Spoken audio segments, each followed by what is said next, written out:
नमस्ते एवरीवन। इस महीने में वो कौन 3 बड़े रिस्क हो सकते हैं जिसके कारण स्टॉक मार्केट पे उसका निगेटिव असर पड़ सकता है, तो यही डिटेल में जानेंगे इस वीडियो में। साथ ही आप लोगों के 2 इम्पॉर्टेंट प्रश्न भी है, तो एवरी वीडियो में ट्राई करता हूँ ना आप लोगों के प्रश्नों का जवाब देने का। तो एक क्वेरी है कि अगर मैंने SIP स्टॉप कर दिया है और पैसा इन्वेस्टेड है तो क्या उसमें कंपाउंडिंग का बेनिफिट मिलेगा, क्या वो ग्रो करता रहेगा? इस तरह क्वेरी बहुत आता है, इसको मैं कवर करूँगा। दूसरा प्रश्न है कि अगर मेरे पास 2 फ्लैक्सी कैप फंड है और 2 मिड कैप फंड है तो क्या मुझे इसमें एक स्मॉल कैप फंड भी ऐड करना चाहिए? और यहाँ पे ये भी बताया गया है कि मेरे पास ऑलरेडी एक फ्लैक्सी कैप फंड है जिसमें स्मॉल कैप्स में अच्छा खासा एक्सपोजर लिया गया है। तो मार्केट अपडेट से स्टार्ट करते हैं। इंडियन मार्केट तो कुछ है नहीं, फिलहाल यही चल रहा है पिछले कुछ दिनों से। यहाँ पे large cap, mid cap, small cap का परफॉर्मेंस चेक कर सकते हैं। और सेक्टर थीम में ऊपर थोड़ा सा परफॉर्मेंस आया है, लाइक फार्मा का परफॉर्मेंस देखिए, नीचे IT, consumer durables, auto, consumption, defence सभी कुछ गिरा हुआ है। FMCG तो बहुत ज़्यादा गिरा हुआ है, रियलिटी बहुत गिरा हुआ है।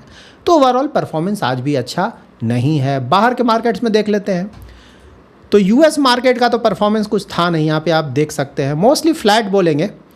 यूरोपियन मार्केट देखिए, यहाँ भी मोस्टली फ्लैट ही है, कहीं परफॉर्मेंस नहीं दिख रहा है। एशियन मार्केट्स देखते हैं, यहाँ भी कोई खास परफॉर्मेंस नहीं है। इनफैक्ट हांगकांग का मार्केट, चाइना का मार्केट तो अच्छा खासा गिरा हुआ है। जापान का मार्केट आज बंद है, इसलिए मैंने कवर नहीं किया। उसके बाद बॉन्ड यील्ड देख लेते हैं, बहुत इंटरेस्टिंग चल रहा है, इसको मैं आगे डिटेल में कवर करूँगा। 10 ईयर G-Sec US का 4.73% के आसपास। और सिर्फ यही नहीं, सभी जगह बॉन्ड यील्ड ऊपर जा रहा है। जर्मनी का देखिए 3.2% के आसपास, जापान का 2.82% के आसपास, UK का तो खैर 5% प्लस ही चलता है, उसका तो हालत ख़राब है। फ्रांस भी 4% प्लस चल रहा है। और इंडिया में भी अगर बॉन्ड यील्ड देखेंगे 10 ईयर G-Sec तो आज थोड़ा ऊपर है ना, 6.8 के आसपास चल रहा है फ़िलहाल। और ब्रेंट क्रूड देख लेते हैं, वहाँ भी हालात ख़राब है। 90 जब मैं रिकॉर्ड कर रहा हूँ तो जस्ट अभी ये $90 पर बैरल क्रॉस कर चुका है। कई लोग मुझसे ये सवाल पूछते हैं, क्या कोई ऐसा इन्वेस्टमेंट ऑप्शन है जहाँ रिटर्न पहले से पता हो और टाइम टू टाइम रेगुलर पैसा भी मिलता रहे? क्योंकि कई बार हमें अपने पोर्टफोलियो में ऐसे ऑप्शंस की भी ज़रूरत होती है जो रेगुलर पे आउट और फिक्स रिटर्न दे सकें। और यही रीज़न है कि बॉन्ड्स को एक अच्छा इन्वेस्टमेंट ऑप्शन माना जाता है, क्योंकि यहाँ पे पैसा लेंड करते हैं और उसका रिटर्न पहले से फिक्स्ड होता है। बॉन्ड्स को हम ऐसे समझ सकते हैं, जब भी किसी कंपनी को अपने बिजनेस ग्रोथ और एक्सपेंशन के लिए पैसा चाहिए होता है तो वो कंपनी अपने एसेट को प्लेज करके बॉन्ड्स इशू करती है, यानी आप और मेरे जैसे पब्लिक से लोन लेती है। इसके बदले में कंपनी आपको पहले से ही डिसाइड किया हुआ इंटरेस्ट देती है। बॉन्ड्स का टेनर खत्म होने पर, जिसे हम मैच्योरिटी बोलते हैं, इन्वेस्टर्स को अपना ओरिजिनल इन्वेस्टेड अमाउंट यानी प्रिंसिपल वापस मिल जाता है। क्योंकि बॉन्ड्स के रिटर्न और पे आउट्स पहले से ही डिफाइंड होते हैं, इसीलिए बॉन्ड्स को एक फिक्स रिटर्न इन्वेस्टमेंट ऑप्शन बोला जाता है। अब हम बॉन्ड इन्वेस्टमेंट जर्नी के एक इंपॉर्टेंट पार्टनर स्टेबल बॉन्ड्स के बारे में जान लेते हैं। कुछ साल पहले तक मैं भी बॉन्ड इन्वेस्टमेंट को एक बड़े अमाउंट का इन्वेस्टमेंट समझता था, जिसको बहुत कम लोग ही यूज कर पाते हैं, लेकिन अब ऐसा नहीं है। स्टेबल बॉन्ड के साथ आप सिर्फ 1000 रुपये से अपना बॉन्ड इन्वेस्टमेंट शुरू कर सकते हैं। इस प्लेटफॉर्म पे आपको AAA रेटेड से लेकर सीनियर सिक्योर्ड बॉन्ड्स देखने को मिलता है, जिसमें आप 9% से लेकर 12% तक का फिक्स रिटर्न कमा सकते हैं। और अच्छी बात यह है कि इसके लिए आपको कहीं जाने की जरूरत नहीं है, आप अपने मोबाइल फोन से ही UPI या नेट बैंकिंग के थ्रू इन्वेस्ट कर सकते हैं। इसके साथ ही स्टेबल मनी ऐप पर स्टेबल बॉन्ड सेक्शन में आपको बॉन्ड से रिलेटेड सारा इंफॉर्मेशन क्लियर और ट्रांसपेरेंट तरीके से दिखाया जाता है, जैसे कि रिटर्न्स, पे आउट डेट्स और रीपेमेंट शेड्यूल। इसके अलावा आप अपने इन्वेस्टमेंट की सारी इंफॉर्मेशन भी स्टेबल बॉन्ड के डैशबोर्ड पे देख सकते हैं। कितना इन्वेस्ट किया है, कब पे आउट मिलेगा, मैच्योरिटी कब है, ये सब कुछ क्लियरली विजिबल होता है। अगर कभी आपको पैसों की अर्जेंटली जरूरत पड़ती है तो मैच्योरिटी से पहले भी सेल करने का ऑप्शन यहाँ पे आपको मिलता है। अगर आप अपने पोर्टफोलियो में इन्वेस्टमेंट के ट्रेडिशनल ऑप्शन के साथ साथ एक ऐसा ऑप्शन भी ऐड करना चाहते हैं जिसमें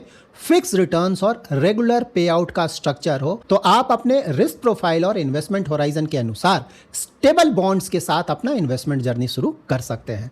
इस ऐप का लिंक आपको डिस्क्रिप्शन में मिल जाएगा। सो ना वो 3 खतरे जिसका हमें ध्यान रखना चाहिए।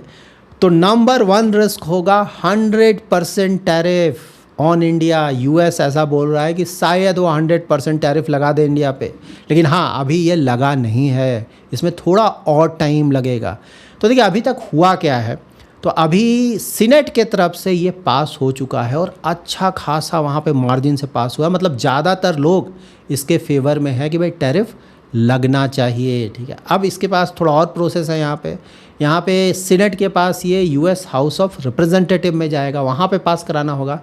तो सीनेट में जिस तरह का सपोर्ट मिला है उसको देखकर बिल्कुल लगता है कि शायद इसलिए क्योंकि एग्जैक्टली तो किसी को नहीं पता ना, कि हाउस ऑफ रिप्रेजेंटेटिव में भी ये पास हो जाएगा और उसके बाद ये जाएगा प्रेसिडेंट डोनाल्ड ट्रंप के पास। उनको इस पर फाइनल अप्रूवल देना पड़ेगा और साथ ही उनके पास ये पावर है कि वो डिसाइड कर सकते हैं कि किन कंट्रीज़ पे ये लगेगा और कितना लगेगा, क्योंकि ये अप टू 100% है। तो अगर वो चाहें तो वेबर भी दे सकते हैं किन किन चीज़ों पे लगेगा, किन किन कंट्रीज़ पे लगेगा। फाइनल डिसीजन डोनाल्ड ट्रंप के हाथ में ही है। आप में से कुछ लोगों को शायद ये पता ना हो कि 100% टैरिफ क्यों लग रहा है, यूएस क्यों इंडिया पे लगाना चाहता है।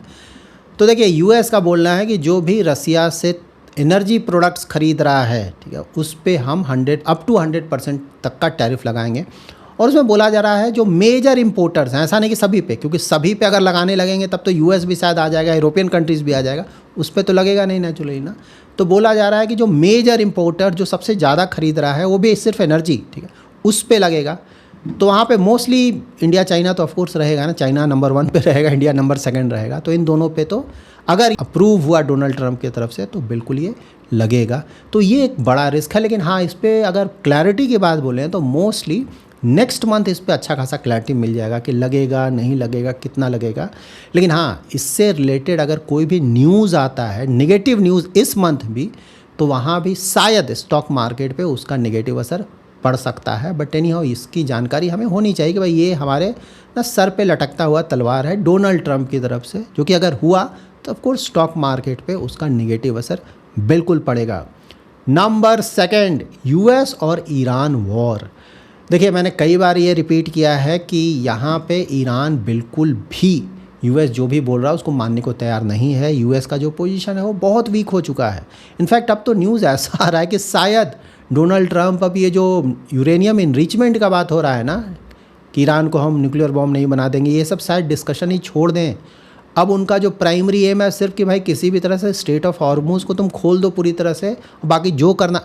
ऑफ कोर्स इस तरह का न्यूज़ में आ रहा है, अभी कंफर्मेशन नहीं है, देखते हैं आगे क्या होता है। लेकिन अब प्रेशर तो उन पर बहुत ज़्यादा है ना। प्रेशर क्यों ज़्यादा है, देखिए फिर से क्रूड ऑयल 90 क्रॉस कर गया, ठीक है।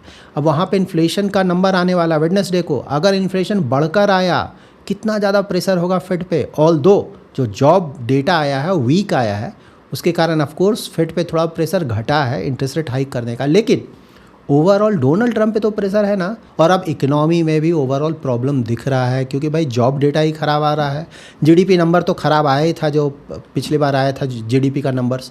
तो ओवरऑल प्रेशर बहुत ज़्यादा, और इलेक्शन तो बिल्कुल आ चुका है, नवंबर का इलेक्शन। तो देखते हैं डोनाल्ड ट्रंप के साथ इस बार क्या होता है। बट हाँ ओवरऑल ये जो लड़ाई है ना, जब तक यूएस पीछे नहीं हटेगा, ठीक है, तब तक चलता रहेगा। क्योंकि ईरान अपने तरफ से बिल्कुल भी, अभी तक जो डिटेल्स आ रहे हैं वो देखकर वही लग रहा है कि ईरान बिल्कुल भी पीछे नहीं हटेगा। भागना है या फिर पीछे हटना है तो यूएस को हटना पड़ेगा। और जिस तरह के इंडिकेशंस मिल रहे हैं उससे यही लग रहा है कि यूएस धीरे धीरे पीछे हट रहा है, आने वाले समय में पूरी तरह से पीछे हट जाएगा। और हमारे लिए भी ऑफकोर्स ये ज़्यादा जरूरी, मतलब हमारे लिए इंडियन इकोनॉमी के लिए मैं बोल रहा हूँ कि अगर स्टेट ऑफ हॉर्मुज़ पूरी तरह से खुल जाए तो हमारे लिए काफ़ी अच्छा होगा। Stock market, Indian economy, in fact पूरे वर्ल्ड इकोनॉमी और वर्ल्ड के जितने स्टॉक मार्केट्स हैं ज़्यादा के लिए बहुत बड़ा पॉजिटिव न्यूज़ होगा।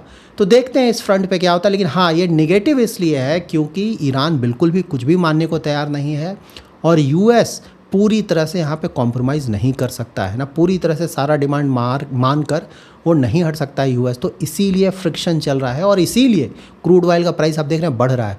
पहले ना स्टेटमेंट आया था, मैंने कुछ दिन पहले भी आप लोगों को बताया था ना कि भाई यूएस में डोनाल्ड ट्रंप की तरफ से या फिर उनके मिनिस्टर्स की तरफ से स्टेटमेंट्स आ रहे हैं कि नहीं हम तो बस फाइनल डील करने वाले हैं, तो उसको देख कर ना क्रूड ऑयल का प्राइस बिल्कुल नीचे चला गया था, स्टॉक मार्केट का परफॉर्मेंस ऊपर चला गया था। मैंने उस समय बोला था कि ऐसा बिल्कुल भी नहीं, ईरान बिल्कुल नहीं मानेगा, और वही फिर से देखने को मिल रहा है। तो ये बिल्कुल फंसा हुआ है मामला। तो जब तक यूएस पीछे नहीं हटेगा तब तक ये मामला यहाँ सेटल नहीं होने जा रहा है। इसीलिए मैं बोल रहा हूँ ना, कॉम्प्लिकेटेड है। लेकिन हाँ, अगर डोनाल्ड ट्रंप यहाँ से तुरंत पीछे हट जाते हैं तो of course world market, world economy के लिए या फिर स्टॉक मार्केट्स के लिए वो पॉजिटिव न्यूज़ होगा। देखते हैं क्या होता है फाइनली। अभी तो मामला फंसा हुआ है, तो ये नेगेटिव और पॉजिटिव दोनों न्यूज़ आ सकता है यहाँ पे। अगर यूएस हट जाता है वहाँ से तो बहुत बड़ा पॉजिटिव होगा, और यूएस इसी तरह से कन्फ्रंट करता रहता है ईरान को, तो ऑफ कोर्स यहाँ पे नेगेटिविटी और भी ज़्यादा फैल सकता है। नंबर 3 मोस्ट इम्पॉर्टेंट आपको क्या देखना होता है कि भाई आपके इकोनॉमी का परफॉर्मेंस कैसा है। सबसे ज़्यादा इंपॉर्टेंट कंपनीज़ का परफॉर्मेंस कैसा है। बाहर का जो भी फैक्टर्स है शॉर्ट टर्म होता है। आप लोग कई बार पूछते हैं ना कि 1 साल 2 साल शॉर्ट टर्म होता है। जी हाँ, इक्विटी में 1-2 साल शॉर्ट टर्म होता है। मीडियम टर्म अगर मेरे टर्म्स में पूछे तो 5 to 10 years, long term more than 10 years. तो 1-2 साल यहाँ शॉर्ट टर्म ही होता है इक्विटी मार्केट में। इस क्वार्टर कंपनीज का अर्निंग ग्रोथ देखें तो सेल्स फ्रंट ना, रेवेन्यू फ्रंट पे तो बहुत अच्छा परफॉर्मेंस आया है, जो कि दिखा रहा है कि भाई इकोनॉमी में मोमेंटम है, अच्छा खासा चल रहा है। लेकिन ऑफ कोर्स प्रॉफिट अगर आप देखें तो वहाँ पे तो थोड़ा हिट पड़ेगा ना, क्योंकि जो कॉस्ट है वो तो बढ़ रहा है, बाहर का जो लड़ाई हो रहा है। तो अगर वैसी कंपनी जो कि बाहर से सामान मंगा रही है ना, इम्पोर्ट हो रहा है, तो वहाँ पे तो उनको प्रॉब्लम हो रहा है। एक तो भाई सामान बाहर से आना मुश्किल हो गया, आ भी रहा है तो कॉस्ट बढ़ जा रहा है, और ऊपर से रुपी भी उधर अच्छा खासा डिप्रिसिएट किया था, उसके कारण भी इम्पोर्ट्स आपका महंगा हो जाता है। तो इसलिए थोड़ा सा कॉस्ट तो ऊपर गया है, और प्रॉफिट वाइज अगर देखें तो कहीं कहीं प्रॉब्लम दिखा है। सेल्स रेवेन्यू बहुत पॉजिटिव है। तो अगर ये लड़ाई बंद हो जाता है, यही मैं बोल रहा हूँ ना कि देखिए करेंसी स्टेबिलिटी तो मोस्टली अब आया है काफ़ी हद तक। इनफैक्ट ये जो पूरा आरबीआई गवर्नमेंट की तरफ से जो भी पॉलिसीज़ लाए गए हैं, उससे लग रहा है कि 80 to 100 बिलियन US डॉलर, कल भी मैंने कवर किया था ना कि about 80 to 100 billion US dollars का पैसा आ सकता है। तो रुपी यहाँ से डिप्रिसिएशन कोई बहुत ज़्यादा नहीं होने जा रहा है, मोस्टली ये स्टेबल रहेगा। ऑफ कोर्स कोई बहुत ज़्यादा अप्रिसिएट भी नहीं करेगा शायद यहाँ से, लेकिन हाँ स्टेबिलिटी तो रहेगा, जो कि बहुत अच्छी खबर है। तो ओवरऑल देखा जाए तो अगर ये लड़ाई बंद हो जाए तो इंडियन कंपनीज़ का जो अर्निंग ग्रोथ है ना, उसमें भी बहुत अच्छा इंप्रूवमेंट देखने को मिलेगा। लेकिन हाँ, ये एक रिस्क फैक्टर है, क्योंकि अगले 10-15 दिन में या इनफैक्ट ये पूरे महीना अगर देखें तो मोस्टली ज़्यादातर जो भी अच्छी कंपनीज़ हैं उनका अर्निंग ग्रोथ आ चुका होगा ना, रिजल्ट्स आ चुका होगा। तो उससे हमें एक अच्छा आइडिया मिल जाएगा कि इस बार चल क्या रहा है। क्योंकि अगर अर्निंग ग्रोथ फ्रंट पे थोड़ा नेगेटिविटी आता है, ओवरऑल मैं बता रहा हूँ, तो आप पे ऑफकोर्स अगर अर्निंग ग्रोथ में कमी आएगा तो आपका वैल्यूएशन और महंगा दिखने लगेगा।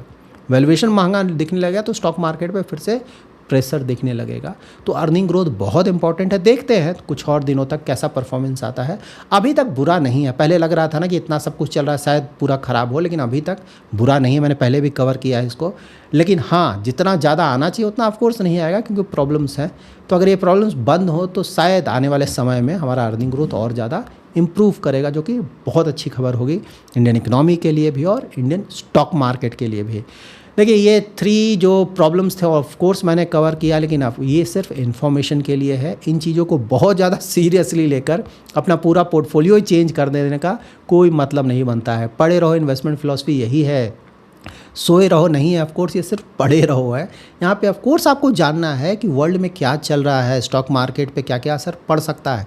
अगर आपको जानकारी रहेगा तो डर थोड़ा कम लगेगा, भागने के चांसेस थोड़े कम होंगे, क्योंकि आपको पहले सब कुछ पता है, आप मेंटली एटलीस्ट प्रिपेयर्ड है पहले से, ठीक है। इसीलिए मैं बताता हूँ। इसका ये मतलब नहीं है कि हम डर कर परेशान हो, जी नहीं। मीडियम टू लॉन्ग टर्म में ये सब चीज़ें आप देखें ना, पूरा हिस्ट्री मैंने कई बार कवर किया, हमेशा होता रहेगा कुछ ना कुछ। इन चीज़ों को बहुत ज़्यादा सीरियसली नहीं लेना है। पढ़े रहो, इन्वेस्टमेंट फ़िलॉसफी को फॉलो करना है। क्या है इन्वेस्टमेंट फ़िलॉसफी? भाई अच्छे क्वालिटी के म्यूचुअल फंड स्कीम्स या स्टॉक्स को सेलेक्ट करना है और लॉन्ग टर्म तक बने रहना है, और बीच बीच में क्रॉस चेक भी करना है कि भाई सब कुछ ठीक चल रहा है ना, सोना नहीं है ना। आप लोगों के 2 प्रश्न हैं। अगर मैं सिप को स्टॉप कर दूं, ठीक है, बहुत पहले भी कई बार आया है इस तरह का क्वेश्चन, मैंने आंसर भी किया है। देखिए, अगर आपने सिप स्टॉप कर दिया, आपका इन्वेस्टमेंट बना हुआ है, आपने निकाला नहीं पैसा, तो ऑफकोर्स आपको कंपाउंडिंग का बेनिफिट मिलेगा, वो ग्रो करता रहेगा। यही तो है कि होता है ना भाई, कभी कभी मैंने इन्वेस्टमेंट कर उसका पैसा नहीं है, क्या करूं? ठीक है, पैसा नहीं है तो जो इन्वेस्टेड है उसको तो छोड़ दीजिए। अगर वो अच्छी जगह इन्वेस्टमेंट किया हुआ है तो ऑफकोर्स वहाँ अगर लंबा समय छोड़ा जाए तो अच्छा खासा परफॉर्मेंस आएगा।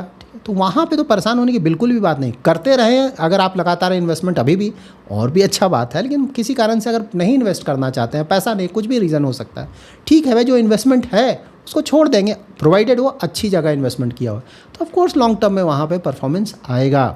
एक और क्वेरी है कि मेरे पास 2 फ्लेक्सी कैप है, 2 मिड कैप है, क्या स्मॉल कैप ऐड कर लूँ? एक फ्लेक्सी कैप है जहाँ की स्मॉल कैप का अच्छा खासा एक्सपोजर है। तो देखिए, कल भी मैंने ये समझाया था आप लोगों को कि आप चाहे लार्ज कैप लें, फ्लेक्सी कैप लें, मल्टी कैप लें, मिड कैप लें, स्मॉल कैप, जो मन है ले, डाइवर्सिफाइड जब तक है तब तो बहुत अच्छी बात है। यहाँ पे ध्यान सिर्फ ये रखना है कि रफली बेसिस योर रिस्क प्रोफाइल और इन्वेस्टमेंट होराइजन आपको डिसाइड करना है कि रफली मैं लार्ज कैप में कितना रखूँगा, मिड कैप में कितना रखूँगा, स्मॉल कैप में कितना रखूँगा। ध्यान ये रखना है कि मिड कैप स्मॉल कैप में, खासकर स्मॉल कैप में रिस्क बहुत ज़्यादा होता है। तो अगर आप बहुत ज़्यादा रिस्क ले सकते हैं, इन्वेस्टमेंट होराइजन लॉन्ग टर्म का है, तभी यहाँ पे मिड कैप या स्मॉल कैप में ज़्यादा एक्सपोजर ले, और लार्ज कैप में हमेशा ही अच्छा खासा एक्सपोजर हमें ज़रूर रखना चाहिए, मिक्सअप करके रखना चाहिए, ठीक है। तो यहाँ पे आप सिर्फ ये चेक करें कि भाई आपका रफली आप कितना रखना चाहते हैं, तो आप जहाँ इन्वेस्ट कर रहे हैं, क्योंकि किसी भी फंड में अगर आप इन्वेस्ट कर रहे हैं तो मार्केट कैप एलोकेशन तो पता चल जाता है ना कि भाई इस फंड ने, जैसे फ्लेक्सी कैप है तो उसने लार्ज कैप में, मिड कैप में, स्मॉल कैप में कितना एक्सपोजर लिया हुआ है, या मिड कैप है, मिड कैप ने भी लार्ज कैप में कितना, मिड कैप में ऑफकोर्स उसका ज़्यादा एक्सपोजर है, एटलीस्ट 65%, लेकिन 35% तो वो भी लार्ज कैप या स्मॉल कैप में इन्वेस्ट कर सकता है ना। तो रफली एक आइडिया आपको होना चाहिए, और उसके आधार पे आप जहाँ मने वहाँ इन्वेस्ट करें ना। फ्लेक्सी कैप में करना है, मिड कैप में करना है, स्मॉल कैप में करना है, मल्टी कैप, बस जो मार्केट कैप एलोकेशन है ना उसको रफली आप मेंटेन करके रखें, दैट्स इट। ये अगर आप ध्यान रखेंगे तो प्रॉब्लम नहीं होगा। So that's it in this video. अगर आपको ये वीडियो पसंद आया है तो जरूर लाइक एंड शेयर करें। पहली बार हमारे यूट्यूब चैनल पे आ रहे हैं तो चैनल को जरूर सब्सक्राइब करें और हाइप जरूर करें। कोई भी इन्वेस्टमेंट रिलेटेड क्वेरी है तो कमेंट में जरूर मेंशन करें, मैं ट्राई करूंगा आने वाले वीडियोज़ में उसको कवर करने का। Thanks lot for watching. Fixed returns do not constitute guaranteed or assured returns.